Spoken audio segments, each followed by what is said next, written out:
stories tonight about human achievement and the quest for overcoming obstacles, and they come from the sports of mountain climbing and golf. Mountain climbing first, and Mt Everest, which has fascinated man for centuries.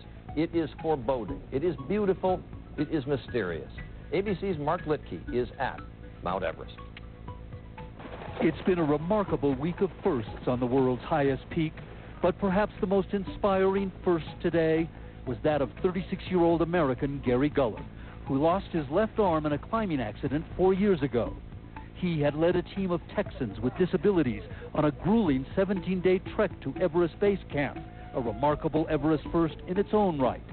But then Guller immediately began his own assault on the summit, the first attempt by a climber with one arm.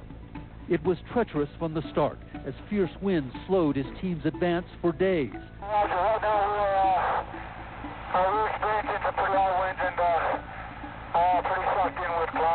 But as fast as it deteriorates, weather can suddenly improve on Everest, and after a 17-hour final push today, Gary Guller stood on top of the world.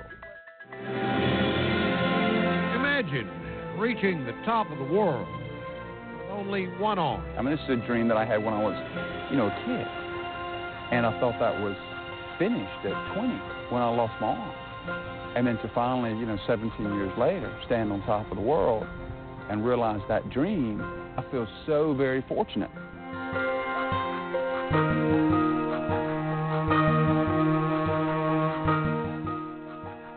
Looking beyond what you see in another individual, beyond color, beyond culture, beyond faith, beyond gender.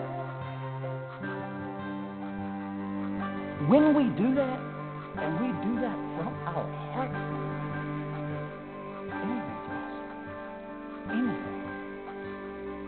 Oh, here comes Mr. Sherpa again. He comes over to my tent. He's like, Guller, I got this great idea. He goes, why don't we all go ice climbing in the morning? And I'm like, Mr. Sherpa, can't we be happy with the success that we've just achieved? Can't we just enjoy this moment? And this is a life-changing moment as well. I call this Sherpa power. It's like, yes, we can. Of course we can. But we've already done so much of the hard work, and here's one more little experience that we can do. And the next morning I woke up, and Nima, Sherpa, and 4 or 5 of my close Sherpa friends are at the bottom of the Khumbu Icefall, set up this safety line, and we all went down there and climbed this Icefall. But we were so committed together, it was an automatic response for others to assist as needed, but without that person feeling separate from the team.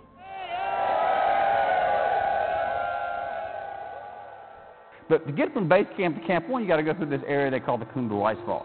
And I describe it 2 ways. One, it's this massive sort of sea of moving ice that's scary and dark and crazy and makes sounds and never for sure that you're going to make it through, and you try to climb as fast as you can. But once you start, you have to commit and keep going to Camp 1. We're halfway through the Khumbu Icefall going up to Camp 1. I'm there with Nima, and here was one of the scariest days of my life. Boom, boom, boom, we hear, and that's like the sound you don't want to hear. The ground starts shaking around us. He looks at me, I look at him. We try to pick up our pace as much as you can at 20,000 feet for the first time. And as we climb probably about another 2 or 3 more minutes, we hear it again. Boom, boom, boom. And the ground starts shaking around us. And I look at Nima, he looks at me. We look up on the southwest face of Everest, and here it comes, this huge avalanche full of rock, full of ice, full of snow, just full of debris. And I'm thinking, we're done. And I grab Nima, he grabs me, and in a way, we kind of say our goodbyes. And as this avalanche is getting closer and closer to us, you take a deep breath. God, if you survive, then at least you have a little bit of oxygen in your lungs, and maybe we'll buy you a little bit of time. And we held each other tightly, and it's like just as we're feeling this thing get closer and closer to us, Nima just let go of me. He moved 3 steps over like this. And I open up my eyes, and it's like slow motion. And I watch him, and he throws 3 times. And then he comes back and he grabs hold. And this avalanche just missed us. I was like 5 feet. And I know it was so close because there was like this car-sized like ice boulder that was right there. That wasn't there before. I kind of take the dust off and the snow and the ice off from around me, and so does Nima. We kind of smiled. I'm like, Nima, what did you do? Well, remember that old man I was talking about earlier? Well, when I went down to Kathmandu to see the team back to the U.S., Nima went back down to see that old lama. And he asked that lama for another blessing, like a climbing blessing. Because Sherpa like to be blessed again before they do the climbing phase. And this old man, this old lama, gave him some rice. And he said, if danger comes your way, take this rice, throw it 3 times in the path of the danger, and you're going to be all right. Was it the rice? I don't know. Nima believed in that rice. Nima believed in that lama. I believed in Nima, and he believed in me. You know, Nima lives in New York City now. We get together and we go out for dinner and have rice with our entree. We look at it differently than we used to. I'm telling you, you will too. Next time you have rice, you're going to be thinking, that guy that talked to us at our convention was telling this story about this rice. He really just kind of brought the house down, you know.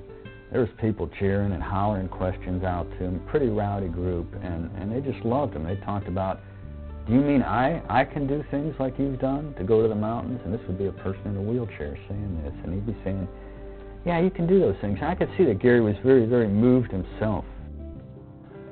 You look up on the ridge and you see the South Summit. You climb for about 3 or 4 hours to there. And then all of a sudden you get to the South Summit and you're like, this is when you realize why people stop here and go back home. Because it drops down. And it's this knife edge, 10 times the length of this floor. Seems like it goes on forever.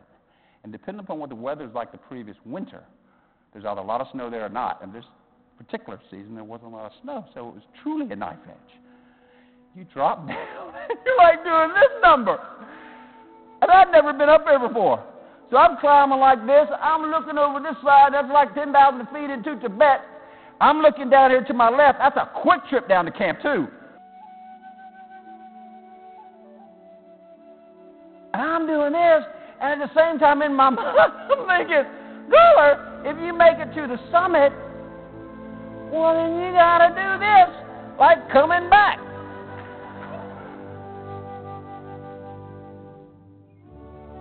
I raised my head up, and Mr. Sherpa Nima's gone.